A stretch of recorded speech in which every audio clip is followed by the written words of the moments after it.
Bonsoir les gars, aujourd'hui, vendredi 24 février 2023, nous allons essayer de faire à nouveau l'analyse technique sur le Bitcoin et voir ce que nous projetons comme perspective au niveau des prix que le Bitcoin pourrait atteindre dans les jours, semaines et mois à venir. Comme d'habitude, vous savez, on va utiliser pour cette analyse le système de bande de Bollinger, système très simple que plein de personnes peuvent utiliser. Donc, nous n'allons pas utiliser notre système de la moyenne mobile la plus puissante que nous possédons, mais nous allons juste utiliser le simple système des Bollinger Bands. Donc, pour cela, nous avons besoin d'une Bollinger Band à 20 unités de temps, donc 20 périodes. Nous allons nous positionner sur ce graphe de Bitcoin déjà pour commencer. Ensuite, donc, nous avons notre Bollinger Band de 20 périodes. Qu'est-ce que la bande de Bollinger fait? En fait, ça nous permet de déterminer facilement la tendance du marché. Donc, pour nous, en fait, pour qu'il y ait tendance sur le marché, il faudrait que les prix testent un côté de la bande de Bollinger. Vous savez que la bande de Bollinger n'est qu'une moyenne mobile.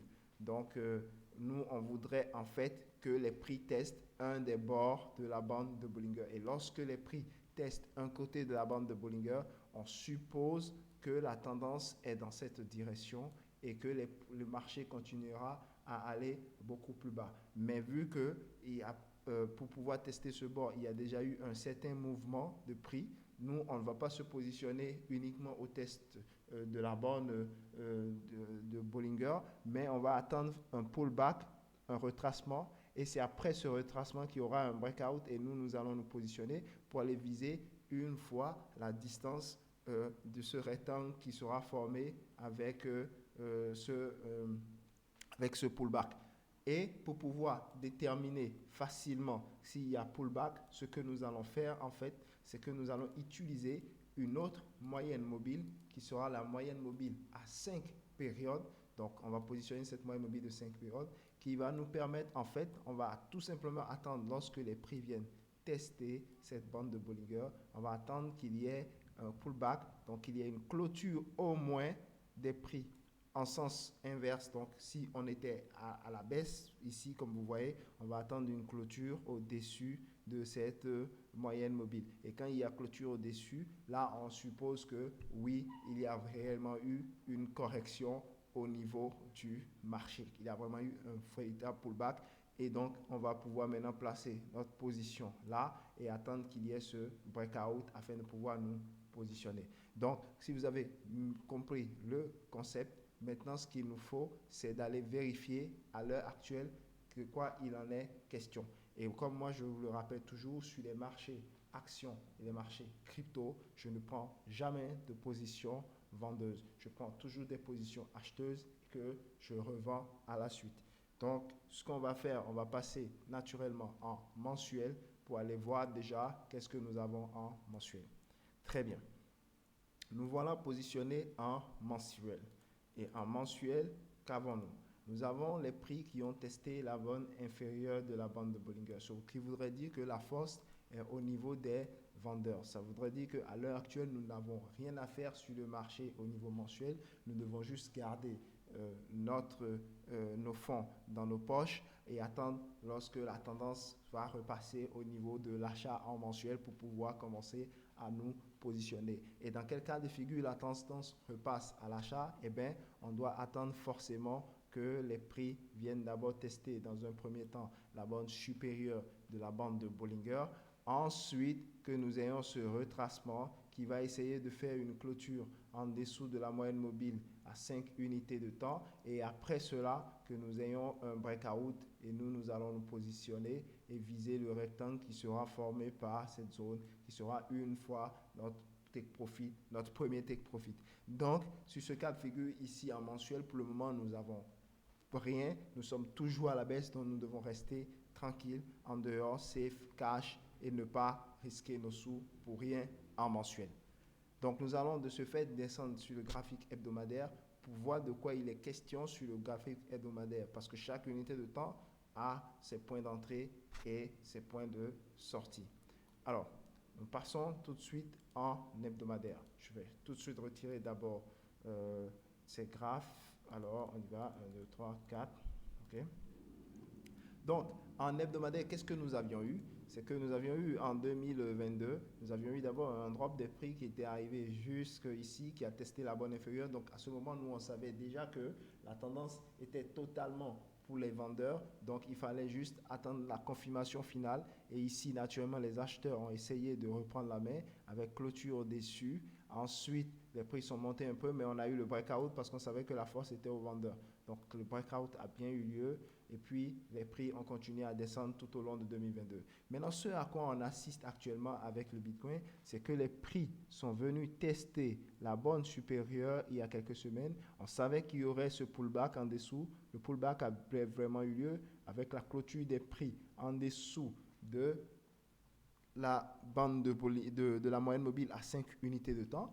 Et puis, juste après, qu'est-ce que nous, on savait qui allait venir? C'est qu'on aurait le breakout qui devait venir confirmer. Ça ne veut pas dire qu'il y aurait toujours ce breakout, mais quand il vient, ça veut dire qu'il vient confirmer en fait que le mouvement qui a commencé depuis ici est valide et que la nouvelle tendance est vraiment en train de se créer.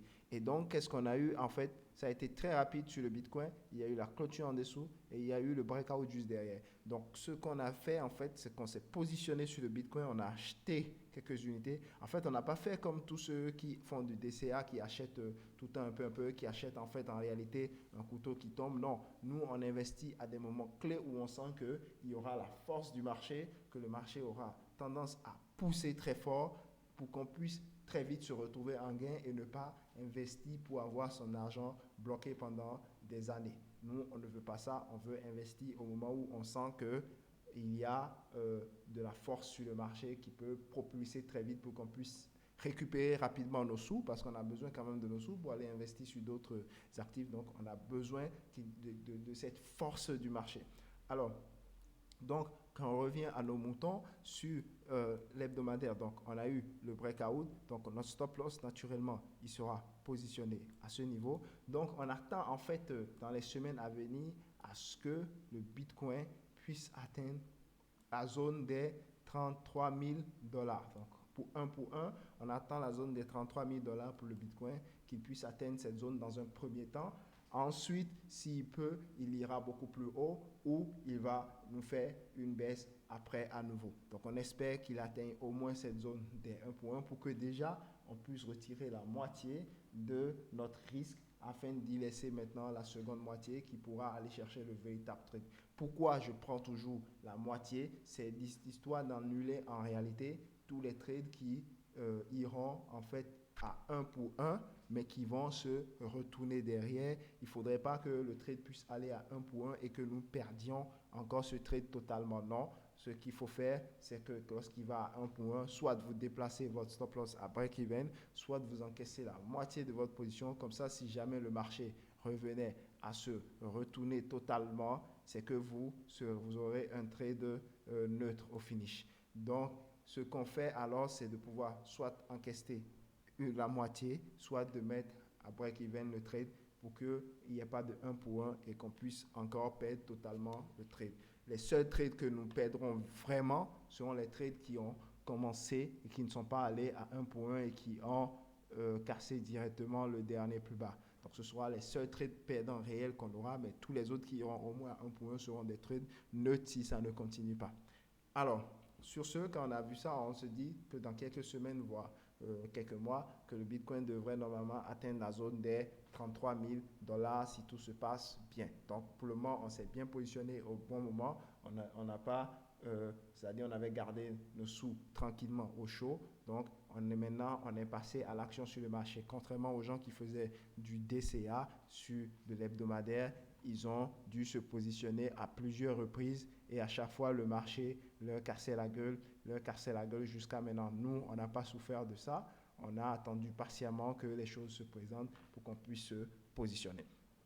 Alors, sur ce, comme moi je vous dis toujours, l'hebdomadaire, c'est mon meilleur time frame pour l'investissement.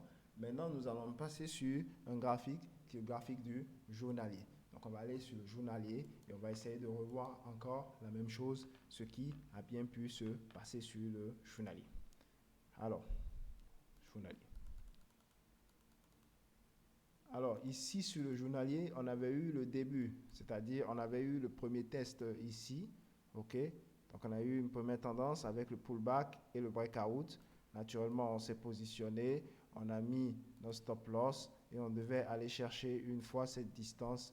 Donc, on a eu, c'est-à-dire ce rectangle, en fait, quand vous vous positionnez, vous considérez que cette zone-là, c'est la zone où le prix peut revenir, tester comme il veut. Et de toute façon, lorsque vous entrez, c'est fini. C'est soit il atteint la cible, soit c'est mort, vous êtes éliminé. Donc, quand vous faites comme ça, vous savez déjà que votre trade est bloqué, c'est terminé, vous laissez vous penser à un autre. Donc, pour le premier coup, ici, on a eu le breakout et donc, on a atteint une fois et après, on a essayé de faire le trading stop le plus loin possible pour la seconde partie du trade. Et maintenant, après cela, on a eu un autre trade qui nous a permis d'entrer à ce niveau. On a eu un autre départ ici. On a eu le pullback à ce niveau avec la clôture dessus et on a eu le breakout là. Donc, on a eu ce breakout à ce niveau. On s'est positionné à nouveau par là. OK? Donc, on a mis notre stop loss bien en dessous. Donc, ici, c'est beaucoup plus large parce que c'est en fonction du mouvement qu'on a eu que le stop loss aussi sera positionné. Donc, ici, c'est beaucoup plus large parce que le mouvement était beaucoup plus gros. Donc, là, pour ce mouvement, qu'est-ce qu'on a? On a ici, très bien, on doit aller chercher. Alors, je vous dis ça tout de suite. Pour ce mouvement, on doit aller chercher les 26 882 sur Bitcoin. Donc, lui, il n'est pas encore complet. On est toujours dans ce trade-là. On est en train de chercher 26 882. Et maintenant, un nouveau trade s'est mis en place encore ici, à ce niveau. Donc, on a maintenant encore une nouvelle fois une autre position acheteuse parce qu'on est en journalier. Donc, forcément, on a plus d'opportunités de trading contrairement aux autres graphiques où on en a très peu. Donc, ici, on a eu le test à nouveau. On a le pullback qui est venu naturellement, puisqu'on doit toujours l'attendre après le test d'une borne. Donc, donc, ce qu'on va espérer, en fait, c'est qu'il y ait à nouveau un autre breakout à ce niveau pour qu'on puisse se positionner et aller chercher aussi une fois cette distance et que la seconde partie, on puisse aller le plus loin possible avec la seconde partie, chercher notre véritable trade. Et là, normalement, on doit viser la zone d'air, je vous dis ça tout de suite, on va viser les 29 135 sur Bitcoin si on a la cassure à nouveau de cet endroit. Donc, en résumé, c'est ce que on a. Si vous avez vu et vous avez remarqué ici, par exemple, en journalier, les vendeurs, ils ont essayé de reprendre la main ici. Et après, lorsque les acheteurs ont clôturé au-dessus, ont pris la main, les vendeurs n'ont pas pu reprendre la main pour envoyer le marché plus bas. Le marché, il est parti directement tester la bonne supérieure. Donc, c'est pour ça qu'il faut toujours attendre ce pullback qui est crucial pour que nous puissions savoir si la tendance va réellement continuer ou bien va s'invalider. Donc, sur ce, je vous remercie. Voilà en résumé ce qu'il y a sur le Bitcoin. Sur le Bitcoin, pour ceux qui sont en mensuel, vous n'avez rien à faire, vous restez en dehors du marché. Pour ceux qui sont sur l'hebdomadaire, vous êtes dans une bonne zone pour investir. Vous pouvez déjà positionner vos billes.